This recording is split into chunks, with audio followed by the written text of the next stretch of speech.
Mheshimiwa Waziri, niseme kazi kubwa na nzuri imefanyika kuanzia shule ya kwanza ya Lowassa mpaka hapa Migungani.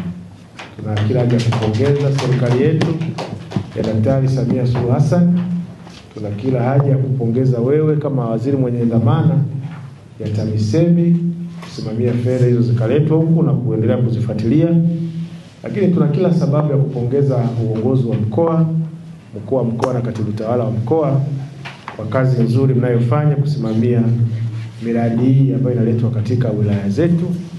Lakini tuna kila sababu pia kupongeza uongozi wa wilaya ukiongozwa na mkuu wa wilaya na katibu tawala wa wilaya, lakini pia uongozi wa halmashauri ambapo tunaye mwenyekiti wa halmashauri na mkurugenzi na watumishi wote wa halmashauri.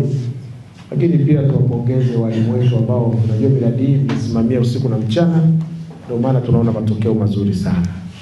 Sisi kama kamati, yale ambayo utaleta mbele ya kamati kama maeneo ya kujazilizia, basi kwa sababu tumepita, wanasema zimu ilikujuana walikuli.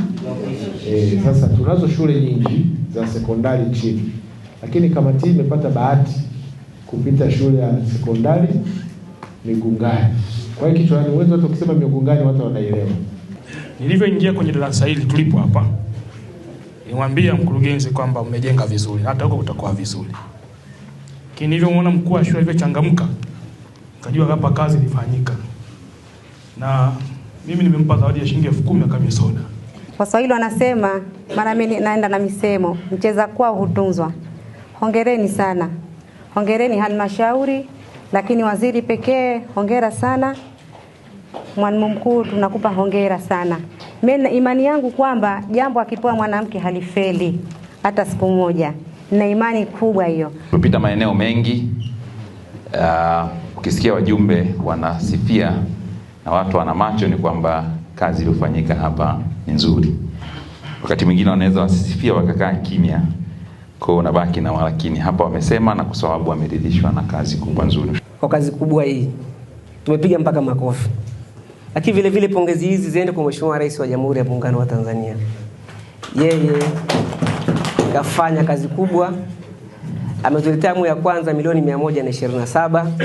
Tumefanya kazi ile ya kujenga bweni na madarasa mawili mpaka mkashangaa mkasema inawezekanaje wakati mimi nikiwa diwani. Lakini vile vile awamu ya pili mtuletea fedha nyingi mlima kabisa, milioni 584 na 280.29. Tumefanya kazi kubwa, mmeiona wenyewe. Ushauri mliotoa pamoja na maelekezo, sisi kama halmashauri tutaenda kufanyia kazi na matokeo mtaona ndani ya muda mfupi. Mimi kama msimamizi mkuu wa shughuli za serikali niahidi mimi pamoja na kamati yangu ya ulinzi na usalama kusimamia ipasavyo fedha zote zitakazoletwa na serikali katika kutekeleza miradi ya maendeleo. Miradi hiyo itakayotekelezwa iendane na thamani ya fedha.